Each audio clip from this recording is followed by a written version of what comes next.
Hello students, welcome back. This is the third part of this chapter, the fundamental unit of life. But before starting this part, let us do the revision what we have studied in the previous videos. क्या क्या देखा था हम लोगों ने? सबसे पहले what is cell, second देखा हम लोगों ने who discovered cell and how. उसके बाद हम लोगों ने देखा कि सेल थ्योरी क्या है, किन साइंटिस्ट ने उस सेल थ्योरी को दिया. उसके बाद हम लोगों ने देखा था on the basis of number of cell दो तरीके के ऑर्गेनिज्म होते हैं, unicellular, second one multicellular. उसके बाद हम लोगों ने एक अनियन पील एक्सपेरिमेंट किया था. ठीक, अब वो एक्सपेरिमेंट करने के बाद हमको ये पता चला कि what are living organism made up of. Cell से बने हैं, लेकिन सेल के अंदर क्या क्या प्रेजेंट है ये हम लोगों ने अनियन पील एक्सपेरिमेंट में देखा था. ठीक है, अब ये तो हम लोगों ने देखा कि क्या क्या प्रेजेंट है. क्या प्रेजेंट था उसमें? प्लाज्मा मेम्ब्रेन मेन कंपोनेंट में, सेकेंड न्यूक्लियस, तीसरा मेन कंपोनेंट क्या था हमारा? साइटोप्लाज्म. अब हम लोगों ने ये भी देखा था कि व्हाट इज प्लाज्मा मेम्ब्रेन. ठीक है, what are the functions of plasma membrane. ठीक, कि ये एक सेमी परमिएबल मेम्ब्रेन है जिसके थ्रू सब्सटेंस क्या होते हैं, कुछ सब्सटेंस को वो अंदर मूव करने देती है और कुछ को बाहर आने देती है. और मूवमेंट के लिए कौन सा प्रोसेस रिस्पॉन्सिबल है? ऑस्मोसिस और डिफ्यूजन. और ये ऑस्मोसिस भी दो तरीके के होते हैं, first one endo osmosis, second one exo osmosis. ठीक है, उसके बाद आज हम लोगों को जो नया पार्ट स्टार्ट करना है, एक और चीज हम लोगों ने पढ़ी की थी कि टाइप्स ऑफ सेल. मैंने आपको दो तरीके के सेल बताया था. फर्स्ट वन इज द, पहला हम लोगों ने क्या पढ़ा था? प्रोकैरियोटिक सेल, सेकेंड पढ़ा था यूकैरियोटिक सेल, और इसके बीच में डिफरेंसेस भी देखा था. मैंने बताया था प्रो मतलब प्रिमिटिव सेल, पुराना वाला सेल. उसके बाद सेल में और चेंजेस होते गए समय के साथ साथ, तो सेल का साइज जो है बड़ा होता गया और उसमें और भी वेल डिफाइंड ऑर्गेनल्स, मतलब उसके अंदर जो पार्ट्स प्रेजेंट है उसको हम क्या कहते हैं? ऑर्गेनल्स प्रेजेंट रहने लग गए. और इस सेल को हम किस नाम से जानते हैं? Eukaryotic cell. अब ये जो यूकैरियोटिक सेल है ये फर्दर दो पार्ट में डिवाइड होता है आगे चल के, जिसको हम पहला पार्ट होता है प्लांट सेल, दूसरा पार्ट होता है एनिमल सेल. और इसी को पूरा डिटेल में इस चैप्टर में पढ़ना है कि प्लांट सेल में क्या क्या प्रेजेंट है, एनिमल में क्या क्या प्रेजेंट है, कंपोनेंट या सेल ऑर्गेनल्स, और इनके क्या क्या काम है. समझ में आया? इस वीडियो लेक्चर में क्या पढ़ना है आपको?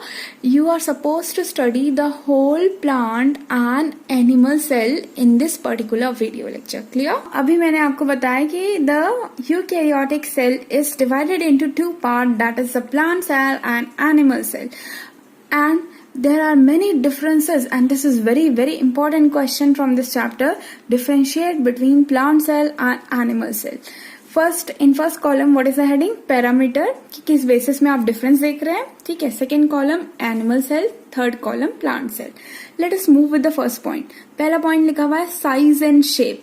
अब देखिए साइज और शेप मतलब, साइज मतलब वो छोटा है सेल की बड़ा है, शेप मतलब किस टाइप करेगा उस सेल का शेप है. अब देखिए एनिमल सेल क्या होता है? It is smaller in size and oval in shape. Oval मतलब जैसे आपने एग देखा है, what is the shape of egg? It is oval in nature. In the similar way animal cell भी क्या रहता है? ओवल रहता है और छोटा रहता है साइज में. लेकिन प्लांट सेल जो है वो साइज में बड़ा रहता है और उसका शेप क्या होता है? It is rectangular in shape. आया समझ में पहला difference? Now move to the next one. See the second point. What is the heading of the point? Cell wall. अभी cell wall क्या होता है? Look into your book. 61 page number में लिखा है cell wall करके topic. Let us read this particular paragraph. Plant cell in addition to plasma membrane have another rigid covering called cell wall. मतलब plant cell में, plasma membrane में मैंने बताया था आपको कि जो प्लांट में आउटर कवरिंग होती है सेल में, प्लांट सेल में या कोई भी सेल में आउटर कवरिंग होती है उसको क्या बोलते हैं? Plasma membrane. जैसे हमारे कॉपी में कवर रहता है, ठीक है, कई बार हम कवर के साथ एक झिल्ली भी ऐड कर देते हैं, एक पॉलीथिन भी उसमें उसकी क्या मजबूती के लिए और लगा देते हैं. तो आप ये समझिए जो आप कवर के ऊपर पॉलीथिन लगाते हैं that is nothing but the cell wall. ठीक है, लेकिन प्लाज्मा मेम्ब्रेन क्या है? फ्लेक्सिबल है और ये क्या है? रिजिड कवरिंग है. रिजिड मतलब जो बेंड नहीं होती. आपने देखा होगा पेड़ पौधे जो है वो स्टिफ रहते हैं, रिजिड रहते हैं, सालों साल वैसे के वैसे खड़े पोजीशन में रहते हैं, तो उनको वैसा रखने के लिए कोई ना कोई कंपोनेंट प्रेजेंट रहना चाहिए। And what is that component? Cell wall. ठीक है, ये प्रोटेक्शन का भी काम करेगा, प्लांट्स को रिजिडिटी भी प्रोवाइड करेगा और स्टिफनेस भी प्रोवाइड करेगा। अब देखिए क्या लिखा आगे, the cell wall lies outside the plasma membrane. मैंने बताया था आपको, जैसे कॉपी में फर्स्ट लेयर कवर लगाई हमने गए, फिर कवर के ऊपर पॉलिथीन लगाया, तो पॉलिथीन जो है क्या, सेल वॉल, और ये सबसे आखिरी में रहे, सबसे पहले रहेगी, फिर उसके अंदर कौन रहेगा, प्लाज्मा मेम्ब्रेन, जो कवर के जैसा काम कर रहा है। ठीक है, आगे पढ़ते हैं। The plant cell wall is mainly composed of cellulose. Cellulose is a complex substance and provides structural strength to plants. अब देखिए सेलुलोज क्या होता है। बेसिकली प्लांट सेल वॉल जो है सेलुलोज नाम के ऑर्गेनिक कंपाउंड जो प्लांट में पाए जाते हैं उससे बनते हैं। और ये सेलुलोज मेनली किससे बनता है, कार्बन, हाइड्रोजन, ऑक्सीजन जो प्लांट में कलेक्ट होते हैं, उस कलेक्शन से सेलुलोज बनता है। और इसी सेलुलोज के कारण प्लांट जो है वो स्टिफ और रिजिड रहते हैं। समझ में आया? यही हमने यहाँ पे लिखा है in case of cell wall. Cell wall is absent, कौन सा सेल में एब्सेंट रहता है, एनिमल सेल में। And it is present in which cell? Plant cell, and it is made up of cellulose. Okay. Now see the next one, vacuoles. इसमें हम लोगों ने लिखा है vacuoles are usually absent. किसमें absent है? Animal cell. If present, they are small in size and scattered. ठीक है, यहाँ पे हम लोगों ने लिखा है प्लांट सेल में the vacuoles are well developed and large in size. ठीक है, अब सबसे पहला क्वेश्चन जो हमारे दिमाग में आता है कि ये वैक्यूल्स क्या है।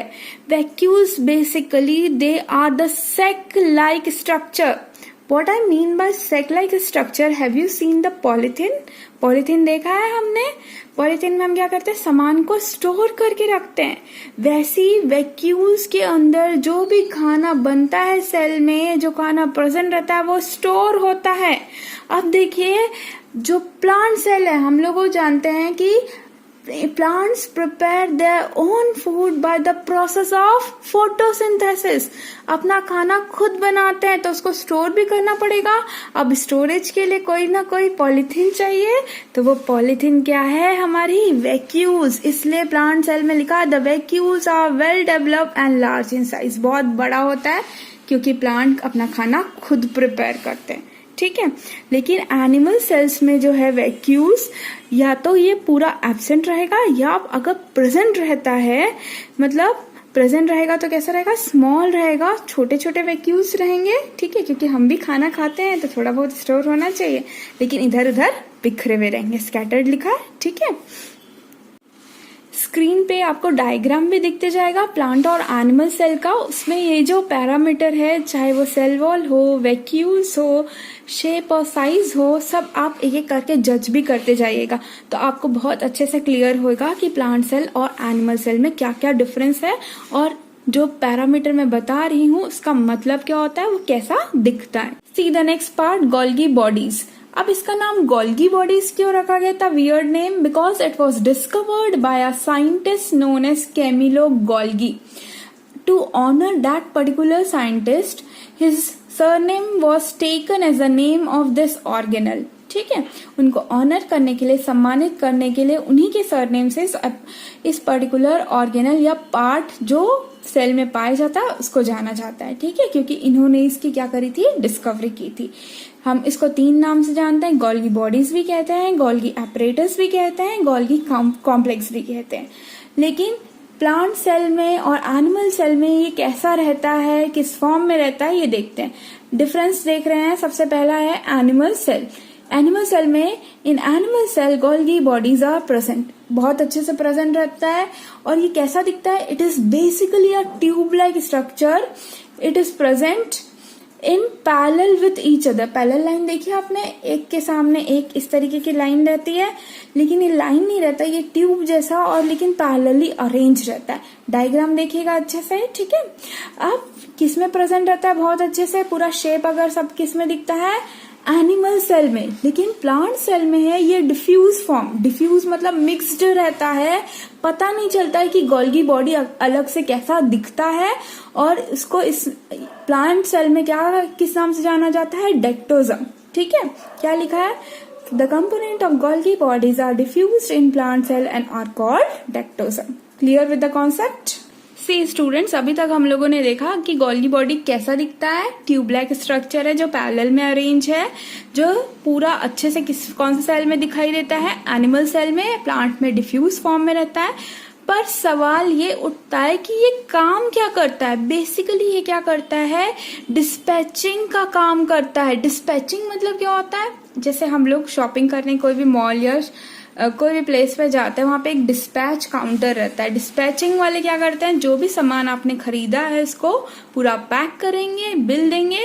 वैसे ही हमारी बॉडी में, सेल में एक डिस्पैचिंग काउंटर रहता है जिसका नाम क्या है? Golgi bodies. एक फंक्शन समझ में आया? कोई भी चीज को डिस्पैच करना या पैकिंग करना उसकी कौन करता है? Golgi bodies. इसका सेकेंड फंक्शन होता है, it helps in the formation of lysosomes. Lysosomes basically it is a organelle that contain the digestive enzyme। इसका ये मतलब होता है ये ऐसा ऑर्गेनल है जिसके अंदर डाइजेस्टिव एंजाइम्स रहती हैं। अब ये डाइजेस्टिव मतलब खाने का काम करती होगी। जैसे हमारी बॉडी में कभी हमको लग जाता है या फिर कुछ घाव हो जाता है तो हम देखें ऑटोमेटिक नई स्किन आती है। तो जो पुरानी स्किन रहती है, जो वर्न आउट स्किन रहती है, खराब स्किन रहती है, उसको पूरा खाने का काम कौन करता है? लाइसोसोम। और इस लाइसोसोम को बनाने का काम कौन करता है? Golgi bodies. आए समझ? See the next feature, that is centrosomes and centrioles. Basically, in case of animal cell, the centrosomes are present, but in case of plant cell, they are absent. But let us see what is basically centrosomes and centrioles. Centrosomes क्या होता है? It is a microtubule structure which is made up of centrioles. एक tube like structure है, होलो tube like structure है जो किससे मिलके बना रहता है? सेंट्रियोल से मिलके बना रहता है। और ये basically it helps in the process of cell division. See the next one, plastids. Plastids are basically, it is a membrane bound organelle and it is present in which cell? Plant cell. It is not present in animal cell, it is absent in animal cell. अब ये absent क्यों रहता है और plant में ही क्यों पाया जाता है? क्योंकि हम जानते हैं plastids basically they are known as the kitchen of the cell. ऐसी जगह जो सेल की क्या कहलाती है? किचन कहलाती है। उसी को हम क्या बोलते हैं? प्लास्टिड। अब किचन मतलब किचन में हम क्या करते हैं? खाना बनाते हैं। वैसे ही ऐसा कौन सा सेल है जिसमें अपना खाना खुद बनता है? Yes, it is nothing but the plant cell and plant prepare their own food by the process of photosynthesis। और ये खाना कौन से कंपोनेंट के प्रेजेंट होने के कारण बनता है? That is plastids.